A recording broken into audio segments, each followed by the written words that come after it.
Hello दोस्तों, जोहार study में आपका स्वागत करता हूं। और आज हम लोग एक नए नोटिफिकेशन की ओर आए हुए हैं। वह नोटिफिकेशन है हमारा बीपीएससी, जिसमें बिहार सेवा आयोग के द्वारा एक नए रिक्वायरमेंट को जारी कर दी गई है। वह रिक्वायरमेंट है हमारा 2024 की, जिसको 23 सितंबर 2024 में जारी कर दी गई है। चलिए हम लोग इसके डिटेल के बारे में हम लोग एक एक करके देखते हैं कि किस किस लोग फॉर्म को अप्लाई कर सकते हैं, आयु सीमा और इसकी जो परीक्षा शुल्क होगी यह क्या होगी, या कौन कौन से पदों पे भरे जाएंगे। कृपया करके अगर हमारे चैनल पे आप नए हैं तो कृपया करके लाइक कर दें तथा सब्सक्राइब करके बेल आइकन को दबा दें, ताकि नए नए नोटिफिकेशन को मैं आपके सामने प्रस्तुत कर सकता हूँ। चलिए आगे की ओर देखते हैं, वह आगे की ओर हमारा नोटिफिकेशन क्या है। चलिए दोस्तों, अब हम लोग देखते हैं इम्पोर्टेंट डिटेल्स के बारे में। तो इम्पोर्टेंट डिटेल्स में हमारा सबसे पहले फॉर्म को अप्लाई के तारीख को देखेंगे या दिनांक को देखेंगे। तो हमारी जो दिनांक है, हम उसमें 28 सितंबर 2024 से फॉर्म को अप्लाई कर सकते हैं, स्टार्टिंग डेट है। और अंतिम डेट या लास्ट डेट कहा जाए तो हम 18 अक्टूबर 2024 तक इस फॉर्म को अप्लाई कर सकते हैं।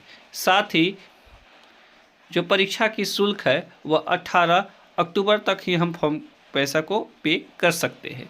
अब हमारी फीस जो होने वाली है, परीक्षा शुल्क, वो क्या क्या होगी उसके बारे में भी हम लोग देखते हैं। तो हमारे लिए जनरल हुआ, ओबीसी हुआ और अदर स्टेट में जितने भी लोग बिहार के अदर स्टेट से जो फॉर्म को अप्लाई करेंगे, उसके लिए परीक्षा शुल्क कितनी रखी गई है, 600 रखी गई है, जिससे लोग क्या कर सकते हैं, फॉर्म को अप्लाई कर सकते हैं। साथ ही देखा जाए तो एसटी एससी के लिए हमारे लिए जो परीक्षा शुल्क है वह 150 है। और भी एक बात बतला देते हैं कि हमारी जो फीमेल कैंडिडेट है, जो उसके लिए हमारी कितनी होगी, जो बिहार से है उनके लिए 150 रुपया ही रखी गई है, जिसके माध्यम से यह फॉर्म को अप्लाई कर सकते हैं। चलिए आगे की और डिटेल के बारे में हम लोग देखते हैं। चलिए दोस्तों, अब हम लोग देखते हैं एज लिमिट के बारे में। तो हमारी जो एज होने वाली के बारे में देखते हैं। तो हमारी जो मैक्सिमम एज होने वाली है वह 20 वर्ष, 21 वर्ष, 22 वर्ष, मतलब इस पद के अनुसार से बीपीएससी में अनेक सारे पदों पे वैकेंसी निकाली गई है। बहुत सारे, जैसे कि एसडीएम हो गया, एसपी हो गया, या विशेष अधिकारी के रूप में बहुत सारे पद को निकाले गए हैं, जिसके डिटेल को हम और आगे आपको प्रस्तुत करेंगे। लेकिन इसमें कम से कम एज 20, 21 या 22 वर्ष होनी चाहिए अपने पद के अनुसार से। तो हमारी जो अधिकतम एज होने वाली है वह 37 वर्ष होने वाली है, विशेष करके मेल के लिए।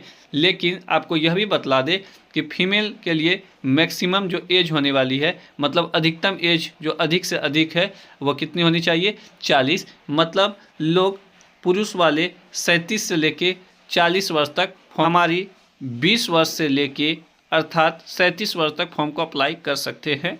अब हम लोग क्या करते हैं, महिला के बारे में चर्चा करते हैं। तो वह लगभग 20 वर्ष से लेके 40 वर्ष तक फॉर्म को अप्लाई कर सकते हैं। और इसमें देखा जाए तो एसटी के लिए और एससी के लिए विशेष रूप से देखा जाए तो 5 वर्षों के लिए छूट दी जाती है, अर्थात इसमें लोग 42 वर्ष तक फॉर्म को अप्लाई कर सकते हैं।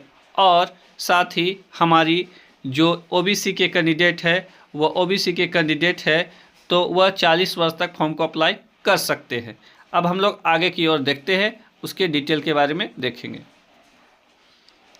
हमारी जो अब पोस्ट डिटेल है, उस पोस्ट डिटेल में टोटल हमारी जो वैकेंसी निकाली गई थे 1957 पदों पे वैकेंसी निकाली गई है। जनरल के लिए 1082 पोस्ट है, जबकि ओबीसी के लिए 315 और ईओबीसी के लिए 700, ईओबीसी के लिए 427 पोस्ट है। और ओबीसी फीमेल के लिए 59 पोस्ट है। और ईडब्ल्यूएस के लिए 246 पोस्ट है। एससी के लिए 403 पोस्ट है और एससी के लिए 22 पोस्ट है। मतलब टोटल को हम लोग अगर ऐड करते हैं तो टोटल हमारी जो वैकेंसी निकाली गई है यह 1957 वैकेंसी निकाली गई है। लेकिन आपको एक बता देते हैं कि इस माध्यम से फॉर्म को अप्लाई कर सकते हैं। तो एक आपकी जो फॉर्म होती है, कम से कम आप पढ़े लिखे हुए होने चाहिए, बैचलर डिग्री इन एनी के बारे में चर्चा किया गया है। मतलब आप कम से कम, आपको बीए होना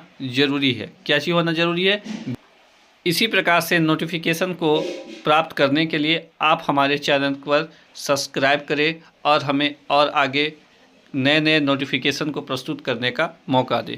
जय हिंद दोस्तों।